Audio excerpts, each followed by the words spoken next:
And I've been asked a lot of questions before this talk, and sort of people have been curious of what I do during my second job, my night shift, and I'm part of playing a game called EVE Online.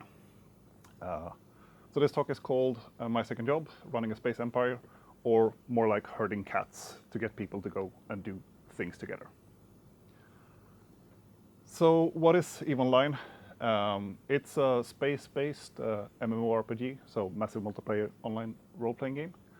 It's developed by an Icelandic company called CCP Games.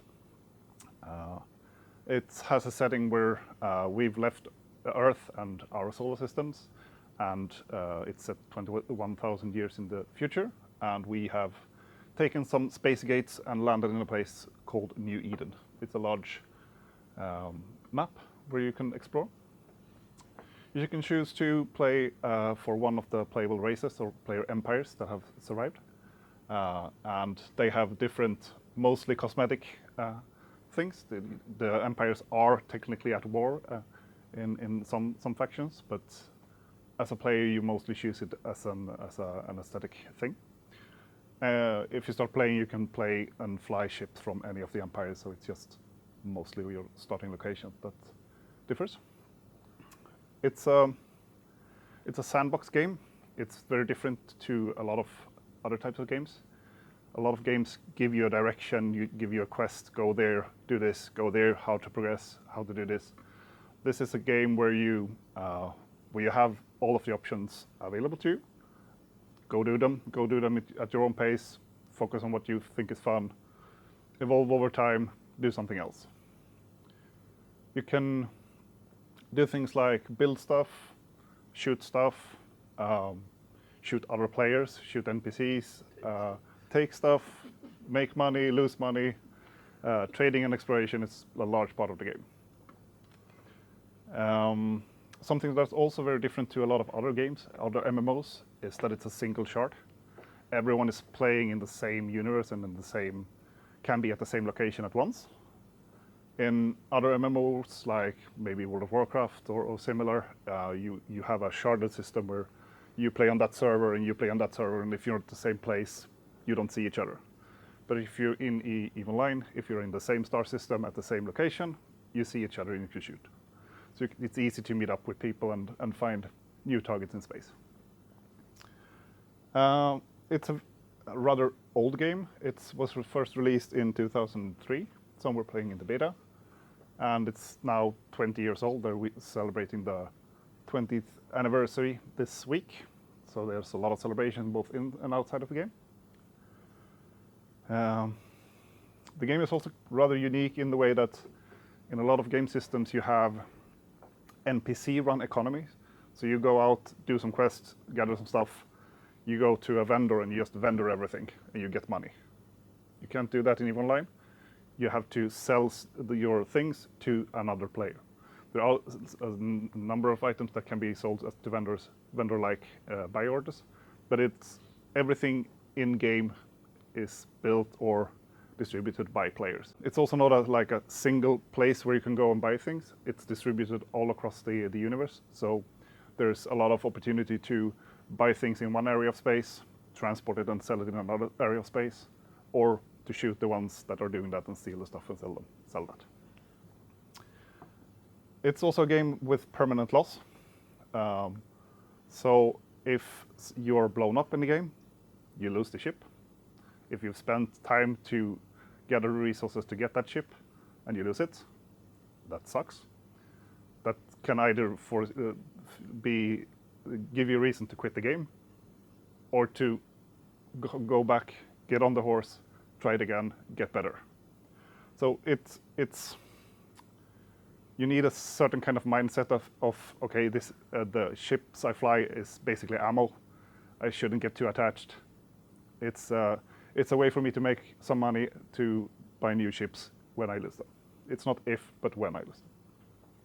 And that also pushes like a risk versus reward behavior. So if there's a high risk, you most often get higher rewards for doing the activities. And being a 20-year-old game, you think, okay, does the interface look like you're playing on Windows 3.1 or Windows 95 or XP or something like that? No, they've actually been keeping up with development quite a lot on the UI, especially the last years, with new revamping your player experience, updating graphics. So if you pump your graphics up very high and you have a good graphics card, you can get really, really pretty images. But it can also have sort of a learning curve. So there's a lot to learn, and the UI might seem a little unfriendly to start with. So this is usually what you see when you're playing it. So how do you learn this game? You can when this game was released, you were just pushed into space in your spaceship, figure it out. But they've done a lot of work with the new player and onboarding experience. But the main thing that they tell you when you start playing the game is find a corporation, find some other people to play with, learn from them, learn from the veterans. Because this can feel daunting. As I said, it's a huge map, a huge area to play on. Every little dot on this map is an area where they can reside anywhere from a few to thousands of people. It's divided up in a sort of a more safer, quote unquote, area in the middle where there's faction police, which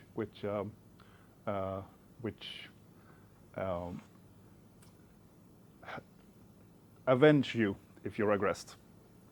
So they try to shoot the one shooting you, but they might not have the time to intervene in time.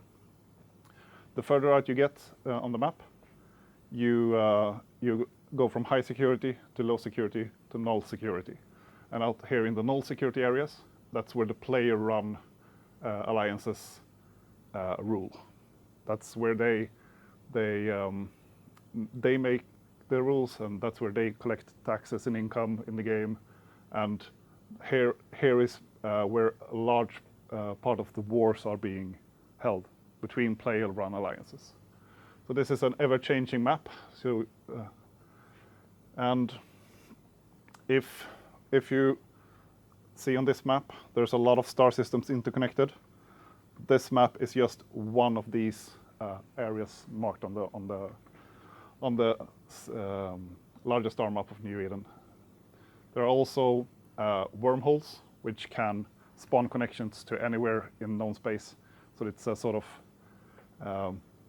it has its own mechanics and its own warfare systems and such. So there's a lot to explore.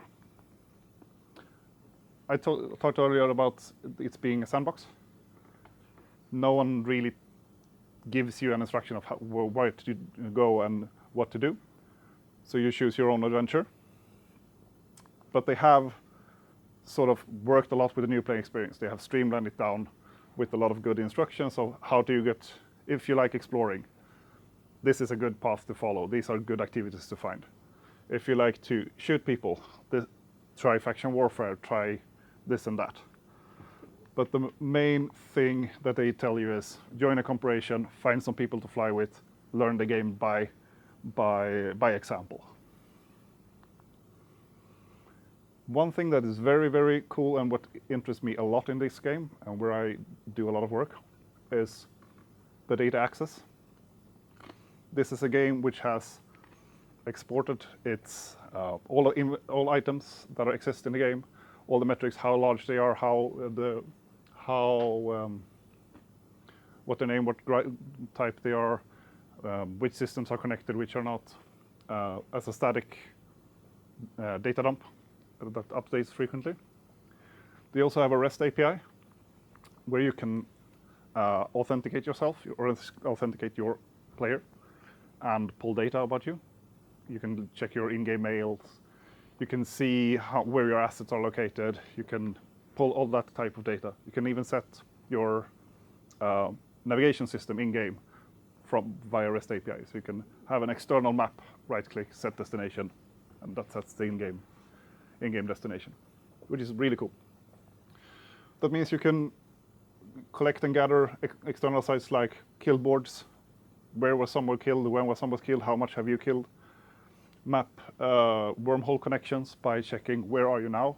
Okay, I'll check again in 30 seconds. Have you changed system? Yes, you have. Which connection did you jump through? Okay, I graph it out for you. So you have connections between different places. Where is it profitable to buy or build stuff? Or there's been an event in your corporation or alliance. There's a moon out. Go harvest it before it goes to waste. And this is something I work extensively with during my night job. So with empire environment management, everyone in game belongs to a corporation. When you start out, you belong to a non-player corporation, an NPC corporation. But you can form your own corporation and bring people in. So you start a corporation, you decide what its purpose is, you give it a fun name, and try to recruit people into it.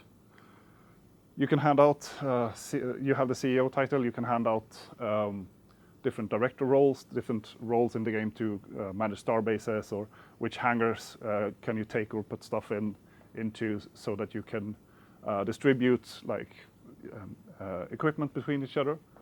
There's also, if you hand out the roles to the wrong person, they can take all your corporation stuff. So that's the downside of it. You can put a corp tax on activities, and sort of the point of a corporation is to build a community and do what you want to do in the game together.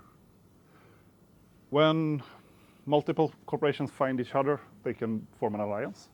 So an alliance is an in-game concept where a number of corporations band together towards a common goal and maybe work in a specific area or something like that. There's an out-of-game concept, which are coalitions, which basically means a large number of alliances together, work together for a common goal as well. But if you saw the colorful null security map before, those are usually made up of coalitions of multiple alliances who work together. Can exist in other places as well. So how do I know who to shoot? There's a standing system in game where you can set a player or a corporation or alliance somewhere between -10 and +10 from red to blue. So if you're blue, I don't shoot you. If you're red, I shoot you on sight. If you're neutral, it depends on which space I'm in. And then there's bat phones or frenemies that can be like -5 or +5 depending on the systems. So who am I in the game? I'm playing mainly on 2 characters. I have a handful. I have somewhere above 30. Let's just put it like that. But I'm mainly playing 2 characters. This guy over here, he's my combat and my main character. He's part of a corporation called Marshal Supplice, or short execution. He's XO in that corp, so he's second in command to the CEO. This character is the one I mainly do diplomatic work, and my main shooty guy. So that's the one I play the most. Then I have this guy over here, Kefi Perry, who is part of Verge Vendor Industries, or Vivind. And he's my main industrialist. He's the one that transports stuff to and from market or to and from asteroid belts.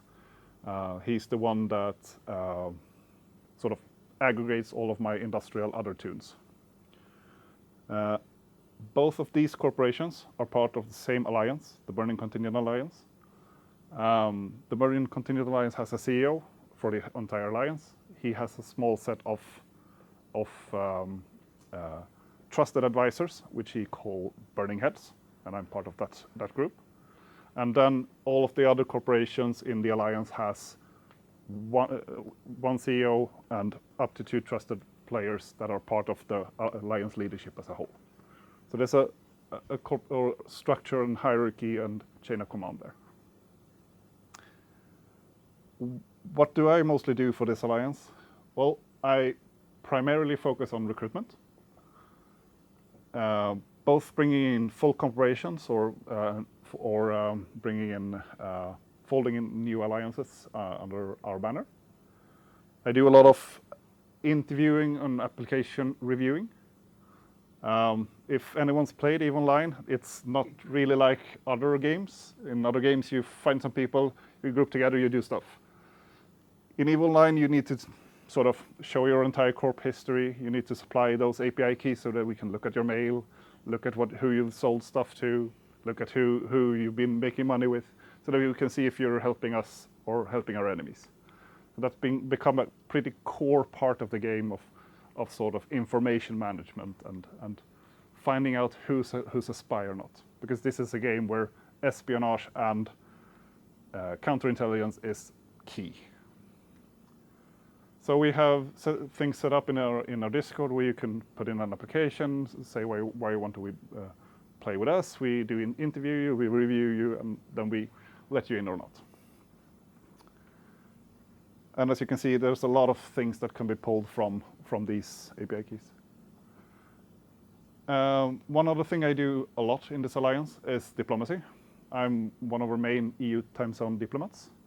So I'm posted in games that if you need to talk to us in any way, shape, or form, do you want to help from us? Do you want to become part of us? Talk to me or some of our other alliance diplomats. As I said before, I facilitate a lot of corporation recruitment, where we would need to review a large number of corporations and find out if we're a good mix or not. I do a lot of internal communication around when we need to go to war, or when we need to move into an area, or when we need to do an expansion or similar.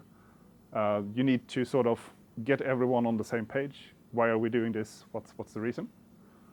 So there's some propaganda, some spin sometimes, but mostly it's try to be as clear and concise why we're doing things. So a lot of tools I use are in-game with chat channels and calendars and mails, but a lot of it is also Discord channels, Discord pings, TeamSpeak, which is a voice communication tool and such. The other side of diplomacy is espionage. There's a lot of diplomats that are spies, both in real life and in game.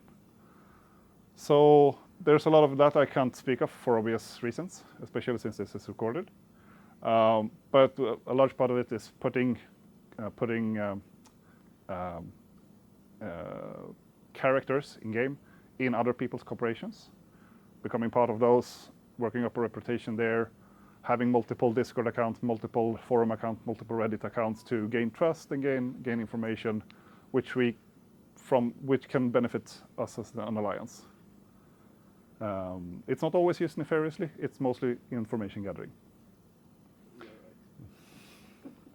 If we are to go into a new area of the game, if we're to move into a new area, I'm usually part of reconnaissance and surveillance in that area to see who lives there, what are their friends and such, build up graphs of who knows who.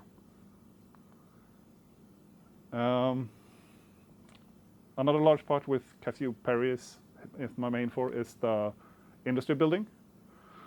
So as I said before, and to be able to build stuff in game, someone needs to mine the asteroids or the gas clouds or the moons to bring in the resources. Someone else has to refine those rocks into minerals. The minerals needs to be put into industry jobs and built. Gases and moon materials need to be refined in multiple steps and built into components to build higher tier ships, The corporation Vivint that I'm part of is now the second largest tier 2 ship producer in game, which is a ship type that's fairly frequently used. There was a lot of industry changes previously, which has pushed some of the competition out of the space, and we've managed to capitalize on that. But I do a lot of resource extraction, and a lot of these activities involve with creating the bullets, building the ships, and putting them in the right place for the right price, and also making a profit. I'm also one of our IT ninjas in the corporation or in the alliance. I make sure that we have spreadsheets for stuff. So this is a spreadsheet of our spreadsheets for our production chains, which also has spreadsheets of spreadsheets in them. So it's spreadsheets all the way, basically. So we use a lot of Google Sheets with API integration and write JavaScript in the Google Sheets to extract the data, and then we do a lot of math on it to make sure we're profitable and we're building the right things at the right time. Also, a lot of Discord administration and building Discord bots to ping when moons come out, to ping when we're at war, to ping when our structures loses hit points and such. Seat, which I briefly highlighted previously, which is one of our Intel tools. It's a great tool out of the box, but it needs plugins, it needs enhancements. We can't only use the base system, so it needs enhancement. Hosting, Docker, and everything like that, making sure everything's running, monitoring, the things we do at our day job, I also do at my night job. Let's see. Another role I have in the alliance is I'm a fleet commander. I focus a little less on this nowadays because I'm doing more of the heavy admin things previously, but fleet commander in game is the one that bunches people together and lead them on a valiant quest to shoot the other guys. That means putting together the rock, paper, scissors of which ship should we bring, which counters the enemies. So if I know what the enemy is going to bring by spy and intel, I know how to counter it. And if I come into a situation unprepared, we're going to not come back. So intel is half the battle. Also knowing and putting together compositions where we work together. Some people are logistic pilots, which are healers in game by repairing the ships. Some people are DPS, which focus on just taking out the enemy. Some pilots are tackle or interdiction pilots that focus on catching people and making them stay so that we can shoot them until we're done shooting them, so they don't just run away. So there's multiple fleet roles and multiple different areas of combat where you can fit in and have your playstyle. And there's a lot of strategy and things involved. If a target seems a bit squishy and ready to go for, maybe it has friends somewhere around. So always take the bait, always find a fight, always have fun in space. So that's a little bit about what I do. That sounds really exhausting, right? But you don't have to play the game the way I do it. I really enjoy these types of commitments. I've done that my whole life. I've been really involved in student unions. I've been involved in organizing camps and such. And I sort of gravitate to that kind of role. You can just be, you can be a pilot who loves to mine, watch a movie on one screen, mine whole day by just relaxing. You can focus on being the best PvPer or best fleet commander or whatever. There's multiple ways to play the game. I do want to emphasize, if you want to play this game, don't try to do it solo.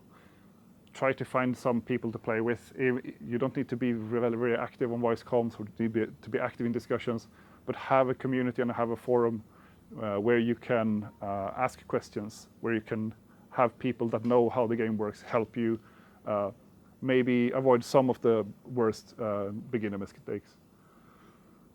EVE has a really, really good community. When you hear that there's a lot of espionage, there's a lot of wars, people shooting each other, etc., etc. One of the most common ways of being recruited in the game is you find someone in space, you shoot them, you have a good fight, then you ask after, okay, that was a good fight. Do you want to come fly with us? Do you want to live with us in our wormhole or focus on building this empire together? And a lot of times it works. So it's a good way of connecting with people. There's also very, very good communities like that take up public fleets. So there's a lot of content going on. There's a lot of work with organizations like Broadcast for Reps who focus on mental health and keeping people playing the game and staying alive. And there's a lot of great community overall if you compare to some of the other modern gaming communities. Yeah, that was my brief introduction for you to what I do when I'm not working. EVE is coming into its 20th year and it's going strong into the third decade. and I hope someone might be interested to try it out sometime. Thank you.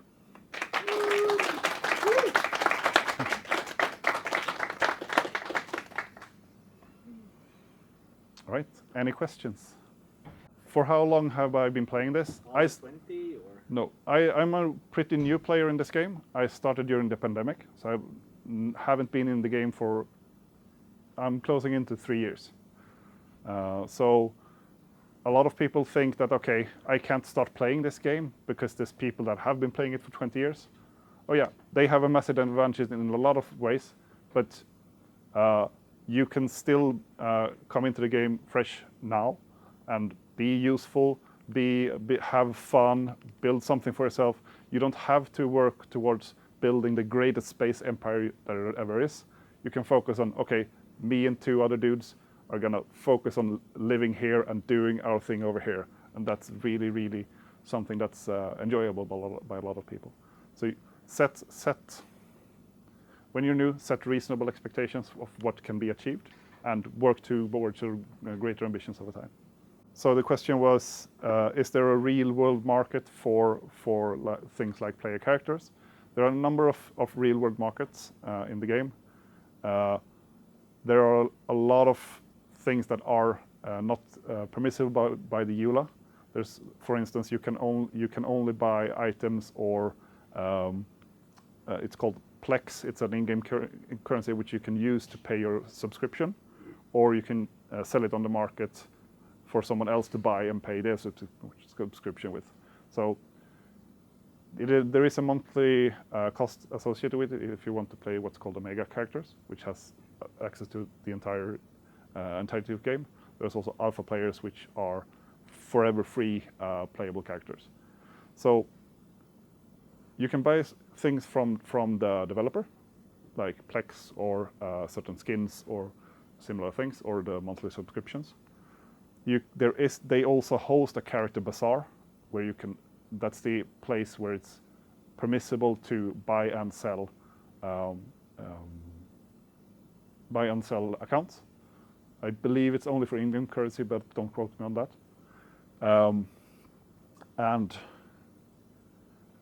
Of course, there are a number of shady third-party sites which you will get banned for using. The EVE security team is becoming quite good at what they're doing. There's a lot of talks about that if you're interested in how to catch bots and such. So in the end, you will end up losing if you go outside of the beaten path, so to speak. So the question is, how is the political game? Are there like big coups, big heists, and such? And the short answer is yes. The longer answer is, how many days do you have to discuss it? But a very short form of it is, this is a game where there's a lot of espionage. There's a lot of theft in game, which is permissible. If I give you roles and access into my corporation, and you use that to steal my stuff and empty my wallet, then shame on me for allowing you to do so without proper vetting. I trusted you, that didn't pay off. There's also, if I try to sell someone something, and I say, okay, you can buy this for 10 million, and I put 10,000 in the trade or in the contract or whatever, and you accept it, then you didn't do your proper internal vetting, and you lost on that deal. So there are stories. I'm sure a lot of you heard some of them about people infiltrating corporations over years and disbanding them. There are numerous famous such stories, like when Band of Brothers was disbanded early in the game. That was a big thing, a full player-run alliance. One day they just woke up and all of their space were gone. The alliance didn't exist anymore because they've given the wrong people the keys to the castle. So there's a lot of that, yes. And that's what fascinates me the most with this game. That's why I focus on the diplomacy and behind the curtain stuff. I can talk more about that off camera. So the question is, when this stops being espionage and information about in-game activities and crosses the world into stalking people or breaking into places, that becomes a felony. That's not regulated by game mechanics. Like everywhere in life, there are people who cross the line, but I would say this is a game where you take out your aggressions in game. You find other people and you make sure that these get what they deserve if they wrong you.